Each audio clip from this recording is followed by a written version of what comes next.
As you model piping, you will likely need to add pipe accessories such as valves, strainers, gauges, and so on. You can model these components in Revit. First, I'll start the pipe tool and sketch a pipe segment. Then I'll click Modify to end the command. Next, on the Systems ribbon, in the Plumbing and Piping panel, select Pipe Accessory. In this project started from a default template, there are not any pipe accessories currently loaded as can be seen by the dialog. But Revit is asking if you would like to load one now. I'll click Yes. Revit opens the Load Family dialog. I'll open the Pipe folder. In this folder, there are 3 additional folders: Accessories, Fittings, and Valves. Any families in the Accessories and Valves folders can be loaded into the project as pipe accessories. I'll open the Valves folder. As you can see, there are several different classes of valves that are available in the Revit family library. I'll open the Balancing Valves folder. Realize that you can use the Shift and Control keys to select multiple families. I'll select all of the balancing valves and then click Open. Once the families load into the project, the Pipe Accessory tool activates. The ribbon changes to the Modify Place Pipe Accessory contextual ribbon. In the Type selector, you can see all of the pipe accessories that have been loaded into the current project. As you can see, all the families I selected appear in the list. I'll select a valve size that matches the size of the pipe I previously placed. In the Options bar, the only option is to rotate after placement. You will typically not use Rotate After Placement with pipe accessories because they are hosted in a pipe. Therefore, their orientation is controlled by the pipe. Moving into the drawing area, you can see the valve attached to my cursor. To place the pipe accessory, I can simply click. When I do, the pipe accessory is placed at the level and offset as specified in the Properties palette. But a valve by itself is not useful. I'll click Undo in the Quick Access toolbar. Notice that when I move over the pipe, that element highlights. Now when I click to place the pipe accessory, it is placed in the pipe. I'll click to place another valve and then click Modify to end the command. As you can see, the valves have been placed in the pipe and the pipe has automatically connected to the valves. I'll select one of the valves. Looking in the Properties palette, I can see that the offset matches that of the pipe. Additionally, the pipe accessory was added to the same pipe system. The fact that the accessory took on the parameters of the pipe, such as offset and system, is very helpful.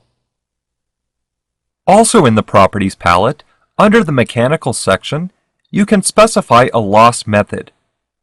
By default, the pipe accessory is set to Use definition on type. However, you can click in this field and expand the drop-down. The other available options are K-coefficient from table, Not defined, Specific coefficient, and Specific loss. The K-coefficient is also known as the K-factor.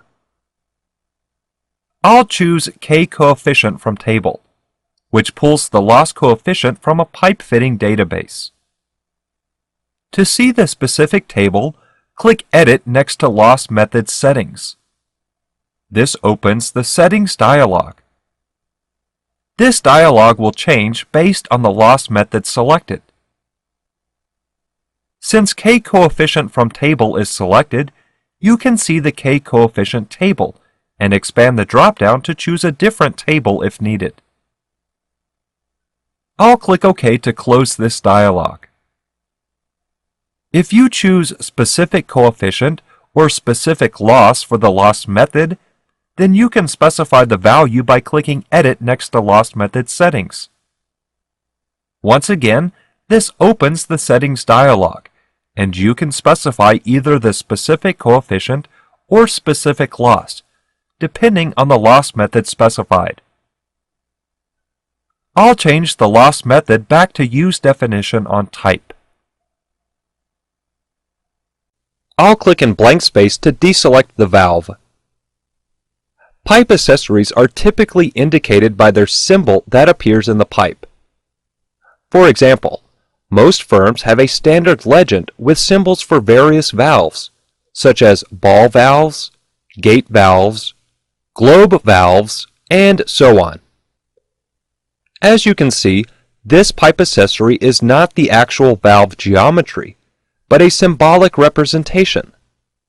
However, if I change the detail level in the view control bar to fine, I can see the actual valve geometry. I'll change the detail level back to medium.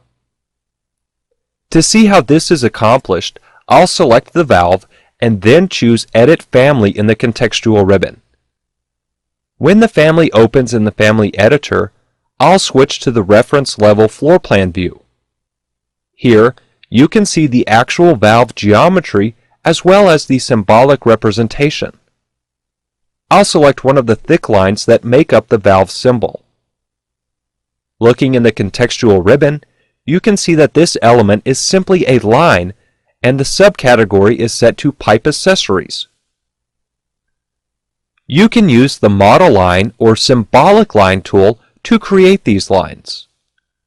Also, when I click Visibility Settings in the contextual ribbon, you can see that the lines are set to only appear in coarse and medium detail levels. I'll click OK to close the dialog and then select part of the actual valve geometry. Now when I click Visibility Settings, you can see that the actual geometry is set to only appear in the fine detail level. I'll click OK to close the dialog. Be aware that you can use lines to represent pipe accessories in plan views and still have the actual geometry be used for interference checks, as well as other detail views. However, realize that these lines are constrained to the geometry and update with the various valve types. I do not recommend simply drawing symbolic lines to create a family or drawing detail lines in a project. Always start with the actual geometry first. I'll expand the application menu and select Close to close the family. I will not save any changes I may have made. If you wish to tag your pipe accessories, you can do that as well. There is not a standard pipe accessory tag in Revit, so you can modify another tag to become a pipe accessory tag. Another option is to use an element keynote. For example, I'll select one of the balancing valves and then click Edit Type in the Properties palette. In the Type Properties dialog, under Identity Data, there is a keynote parameter. When you click in this field, there is a button that appears. You could click this if you wanted to reference a keynote that you had defined in an external text file. But for the balancing valve, I'll simply type BV to indicate balancing valve and then click OK. Next, on the Annotate ribbon, in the Tag panel, expand the Keynote Split button and choose Element Keynote. Revit displays a dialog stating that a Keynote tag family is not loaded and asks if I want to load one now. I'll click Yes.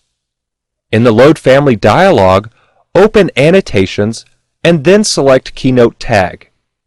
With the family selected, click Open to load the family into the project. In the Type selector, I'll select the Keynote number type. Then I'll clear the leader checkbox in the Options bar. Next, I'll zoom in and select the valve.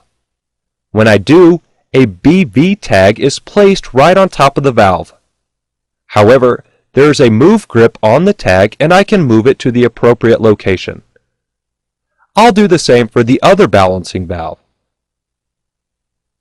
As you can see, this is a quick method to tag pipe accessories.